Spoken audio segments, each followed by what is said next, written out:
Ready? Ready. Barmer के पूर्व विधायक मेवाराम जैन की कांग्रेस में वापसी। कुछ इस प्रकार की खबरें सोशल मीडिया पर पिछले 2 दिन से ट्रेंड कर रही है। सिर्फ बाड़मेर ही नहीं बल्कि राजस्थान के कई सारे लोग जो हैं वो इस खबर पर टिकटिकी लगाए हुए बैठे हैं कि क्या वाकई में मेवाराम जैन की कांग्रेस में वापसी हो रही है। कोई लोग तो किस प्रकार की पोस्टें कर रहे हैं, कोई लोग किस प्रकार की पोस्टें कर रहे हैं। ये पूरी कहानी क्या है? मेवाराम जैन को कांग्रेस से क्यों निकाला गया, किसने निकाला? फिर जब अमीन खान की वापसी हुई तो मेवाराम जैन की क्यों नहीं हुई? अब जब मेवाराम जैन के वापसी की अटकलें हुई तो कौन है जो मेवाराम जैन को कांग्रेस में वापस नहीं देखना चाहते हैं? बाड़मेर से या यूं कहें कि इस पूरे क्षेत्र से कई सारे कांग्रेस के नेता दिल्ली पहुंचे हैं। एआईसीसी की जो ऑफिस हैं इंदिरा भवन नई दिल्ली में, वहां कांग्रेस के राष्ट्रीय अध्यक्ष मल्लिकार्जुन खड़गे से मुलाकात करने गए हैं। उनमें से नाम हरीश चौधरी जो कांग्रेस से बड़े दिग्गज नेता हैं, मध्य प्रदेश के प्रभारी हैं, बायतू के विधायक हैं। हेमाराम चौधरी जो पूर्व मंत्री रहे, कई बार यहाँ के विधायक रहे, लोकप्रिय नेता हैं। इसके साथ ही नाम जो है यहाँ के सांसद उम्मेदाराम बेनीवाल का भी आ रहा कि वो भी गए हैं। यहाँ के कार्यवाहक कांग्रेस के अध्यक्ष गफूर अहमद गए हैं। चौटन के पूर्व विधायक पद्माराम मेघवाल हैं। उसके अलावा भी 1-2 और नेताओं के नाम आ रहे हैं। हालांकि कौन गए हैं इस बात की पुख्ता हम जानकारी अभी जुटा रहे हैं। इसी मुद्दे पर चर्चा करने के लिए मेरे साथ प्रेमदान देथा जी हैं, वरिष्ठ पत्रकार, बाड़मेर से 20 सालों से अधिक समय से पत्रकारिता कर रहे हैं। मेवाराम जैन एक तथाकथित सीडी जो है वायरल हुई, वीडियो वायरल हुआ। हालांकि हम उसको तथाकथित इसलिए कह रहे हैं क्योंकि ये मामला जब कोर्ट तक पहुंचा तो माननीय न्यायालय ने इस पूरे मामले को जो तथाकथित सीडी थी उसको गलत बता दिया। और फिर मेवाराम के पास एक आया कि आपने, कांग्रेस ने मुझे जिस बात को लेकर के कांग्रेस से निष्कासित किया था उस पूरे मुद्दे को कोर्ट ने गलत साबित कर दिया है, तो मैं बाहर क्यों? फिर उनकी पैरवी किसने की? फिर क्यों हुआ ऐसा? प्रेम जी, 2 दिन की अगर हम बात करें तो आप देखिए कि सोशल मीडिया पर तमाम प्लेटफॉर्म पर कोई ढाणी का जिक्र कर रहा है कि भैया ढाणी में धोख देना पड़ेगा। कोई जो है मोजो का जिक्र कर रहा है, मोजो को लेकर पोस्टें कर रहा है। कोई क्या कर रहा है, सुनने में आ रहा है कि मेवाराम जैन दिल्ली में डेरा डाले हुए हैं। कभी अशोक गहलोत के बंगलो जयपुर वाले में जाते हैं, 49 सिविल लाइन्स में दिखते हैं, तो कभी कहाँ दिखते हैं। और अब दिल्ली में अशोक गहलोत का आज जो प्रोग्राम था उदयपुर का वो भी कैंसिल करके दिल्ली चले गए। किस तरीके से इस पूरे मामले को देखते हैं? देखिए, सबसे इम्पोर्टेंट बात यह है कि मेवाराम जैन जो कि पश्चिमी राजस्थान की बाड़मेर की 3 बार के विधायक रहे और दबंग नेता के रूप में उनकी पहचान रही है।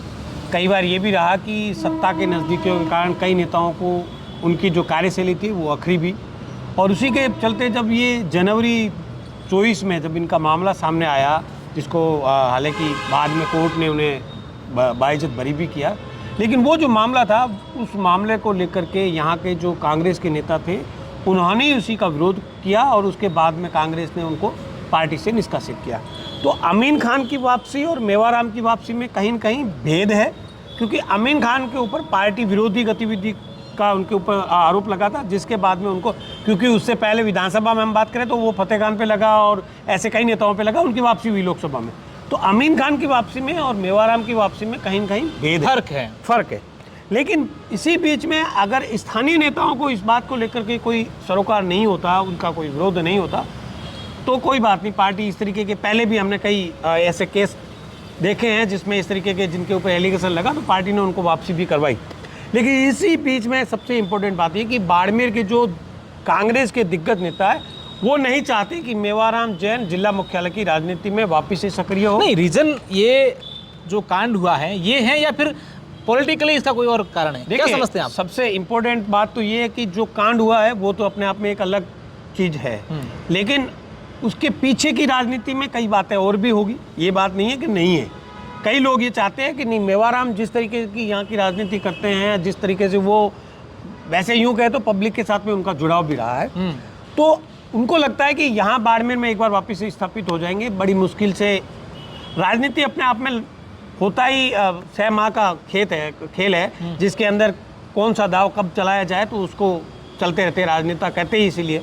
उसी खेल को लेकर के अगर हम बात करें तो कई जो कांग्रेस के वरिष्ठ नेता उन्होंने बड़े बड़े दावे किए, बड़े बड़े बयान भी दिए कि ये साथ में बिठाने लायक नहीं है, इनके पार्ट घर में ले जाने लायक नहीं है, ये हमारे साथ में बैठेंगे तो हम राजनीति करना भी छोड़ देंगे, इस्तीफा दे देंगे। हाँ, इस तरीके की कई चीज़ें जो आई है, वो सारे जो बयान हैं अब कहीं न कहीं आड़े भी आ रहा है और उनको भी ये लगता है कि अगर वापसी होती है तो, क्योंकि आज सोशल मीडिया का ज़माना, पब्लिक अवेयर है, उनको पूछ सवाल करेगी, भाई क्या बिल्कुल हुआ? सवाल करेगी, क्योंकि लोगों के पास में सारी चीज़ें संजोए हुए रखते हैं। पहले का ज़माना अलग था, अब ज़माना अलग है। जिस नेता ने कौन से समय कौन सा बयान, कौन सा बात कही है, उसको लोग बहुत बखूबी संजो के रखते हैं और वो समय आने पे अपन आएगा। बयानों पर भी आएंगे, फिर से बात करेंगे।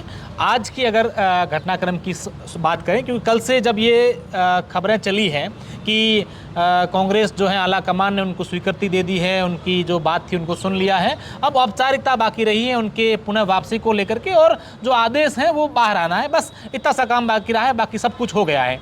उसके बाद से कई सारे नेता जो हैं एक्टिव हो गए। बताया जा रहा है कि यहाँ से जो है यहाँ के स्थानीय नेता हैं, चाहे हरीश चौधरी की बात कर लें, हेमाराम चौधरी की बात कर लें, उम्मेदराम बेनीवाल की बात कर लें, गफूर अहमद की बात करें जो कार्यवाहक अध्यक्ष हैं, चौटन के पूर्व विधायक पद्माराम की बात करें। हालांकि इसमें कितने नाम सही हैं, कौन गए, ये बातें अभी सामने आएगी, स्पष्ट जब फोटो आएंगे, सब तथ्य आएंगे तब बताएंगे। लेकिन ये चल रहा है कि ये लोग वहाँ गए हैं कि भैया मेवाराम जैन की एंट्री नहीं होनी चाहिए, अगर एंट्री होती है तो हम इस्तीफा दे देंगे। ये किस तरीके से इस बात को देखते हो, इसमें कितनी सच्चाई? देखिए, ये हालांकि क्योंकि जब किसी के एंट्री, क्योंकि जो सूत्रों से जानकारियाँ निकल कर आ रही है खबरों के माध्यम से, जो उससे ये साफ है कि राजस्थान के अनुशासन कमेटी ने इसको हरी झंडी दे दी कि हाँ यस, मेवाराम की एंट्री हो जानी चाहिए। जब अनुशासन कमेटी किसी बात को लेकर के हामी या उसको स्वीकृति दे देती है, उसके बाद में मोटा मोटी कोई ज़्यादा अड़चन होती नहीं है, आला कमान को मानना ही होता है। लेकिन जब ये चीज़ें सामने आई, तब अचानक पूरे ये नेता जो है वो सक्रिय भी हुए। उनको लगता है कि हमारे जो बयान है वो हमारे आड़े आएंगे, कहीं ना कहीं उनकी छवि को धक्का भी लगेगा। तो इस सब को लेकर के वो अपनी बात रखने के लिए कांग्रेस गए हैं। उसमें सुनने में जो आया है, जो हमारी बातचीत जो सूत्रों के आधार पर आ रहे हैं कि ये जो आपने अभी नाम बताया, ये सारे के सारे नेता वहाँ पर है। उन्होंने राष्ट्रीय अध्यक्ष जो मल्लिकार्जुन खड़गे हैं उनसे समय भी लिया है और उनसे मुलाकात भी करेंगे, अपने आप पक्ष रखेंगे। अब पक्ष किस स्तर पे जाकर रखते हैं, पार्टी के लिए कौन सी चीज़ मजबूत स्थिति में होती है, पार्टी को लगता है कि भाई कहीं हमको बड़ा नुकसान नहीं हो जाए, ये भी हो सकता है। सही बात है ना भाई। आप देखिए, एक अगर नेता की एंट्री के लिए सारी अगर नेता इस तरीके से कहते हैं तो कहीं ना कहीं कांग्रेस पर विचार कर सकती है, ये भी हो सकता है। बिल्कुल विचार कर इसलिए सकती है कि इतने सीनियर लीडर जो अगर इस बात के लिए कि वहाँ पहुँच रहे हैं और विरोध दर्ज करवा रहे हैं, तो उसको पीछे कहीं ना कहीं मंशा होगी। अब एक और बात जो है वो और कई प्रकार के सवाल खड़े कर देती है। अशोक गहलोत का कल उदयपुर का दौरा था, अचानक से उनका ट्वीट आता है कि मेरा दौरा जो है वो कल कैंसिल है। तो और अब ये भी कयास लगाए जा रहे हैं कि अशोक गहलोत दिल्ली गए हैं। क्या अशोक गहलोत अब दूसरे पक्ष जो गया है मेवाराम की रीजॉइनिंग को लेकर के, उनके सामने अड़ जाएंगे? अशोक गहलोत का अपना स्टैंड क्लियर रहेगा? देखिए, अशोक गहलोत की जिस तरीके से कार्यशैली देखी है, पत्रकारिता क्षेत्र में काम करते हैं, अशोक गहलोत जिस स्टैंड पे रहते हैं वो स्टैंड पे क्लियर रहते हैं। वो किंतु परंतु वाले राजनेता में आज दिन तक कभी नहीं गए। उन्होंने जो कहा है वो किया है, चाहे उसके लिए उनको कुछ नुकसान उठाना पड़ता है तो वो उठाने के लिए तैयार रहते हैं। तो ऐसे में हम कह सकते हैं अशोक गहलोत ने जो निर्णय किया है उस पर वो अडिग रहेंगे और उसके लिए वो अंतिम हथियार तक पहुँचेंगे कि मैंने जो कहा उस तक जाए। हालांकि वो पार्टी का निर्णय होगा, लेकिन क्योंकि अशोक गहलोत पूर्व मुख्यमंत्री है, अगर आप बात करें आज 25 सितंबर है और जब कांग्रेस आला कमान की ओर से एक लाइन का जो ऑर्डर आया था कि भाई ये करके भेजना, वो भी तारीख 25 सितंबर थी। ओके, ठीक है, तो ये अपने आप में संजोग है, संजोग भी है, हो सकता है। लेकिन उस दिन अशोक गहलोत ने कहा नो, मतलब सभी विधायकों से इस्तीफे दिला दिए, सब कुछ हो गया, लेकिन वो एक लाइन का जो ऑर्डर था वो पास नहीं होने दिया। तो अशोक गहलोत तो अपनी बात पे अडिग रहेंगे, ये बात तय मानिए। और मेवाराम जैन की वापसी के लिए अगर कोई प्रयासरत है या कोई सपोर्ट में खड़ा है तो उसमें सबसे ऊपर नाम अशोक गहलोत का है। इसके साथ साथ प्रदेश के कई और नेता हैं जिनको कुछ और नेताओं से तकलीफें हैं, तो उन नेताओं को नकेल कसने के लिए भी उनको लगता है कि हाँ, जब आदमी को घर में उलझा देंगे तो ऑटोमेटिकली बिल्कुल। प्रेम जी जो हैं वो इशारा में शायद डोटासरा जी का भी नाम ले सकते हैं, मुझे कंफर्म नहीं हूँ किसका नाम ले रहे। लेकिन अब अपन सीधा मुद्दा जो है इस पर आते हैं कि अगर देखिए, बड़ा ये वो वाली बात हो गई कि अपन देखते हैं कि ईगो वाली बात हो जाती है, भाई मेरा ईगो हर्ट नहीं होगा। अब अशोक गहलोत अगर इस बात पर अड़े हुए हैं कि भैया मेवाराम जैन की वापसी होगी, और हरीश चौधरी जो इनका जितने भी यहाँ के स्थानीय नेता है वो अड़े हुए कि नहीं होगी।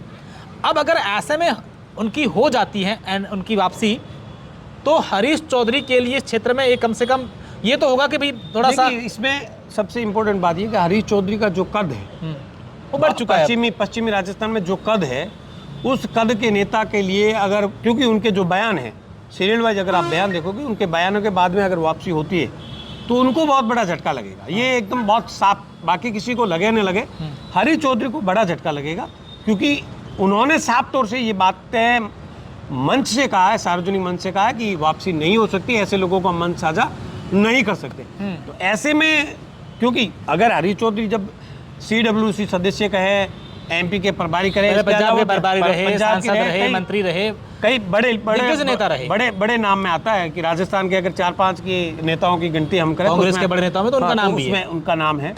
उनके लिए ये अपने आप में बहुत बड़ा सेटबैक होगा। और अगर अब दूसरी बात, जैसा कि आपने बताया कि अशोक गहलोत ने, ये जग जाहिर है कि अशोक गहलोत इनके साथ में थे, इनको वापसी में अनुशासन कमेटी की बात हो, सिफारिश करने की, तब अशोक गहलोत हैं। अब अशोक गहलोत की सिफारिश, अनुशासन की सिफारिश में अगर इन लोगों की बात रखी जाती है, मेवाराम जैन की अगर एंट्री नहीं होती है, तो ये कहा जा सकता है कि मारवाड़ में कांग्रेस के दिग्गज नेता सिर्फ अशोक गहलोत ही नहीं, हरीश चौधरी भी।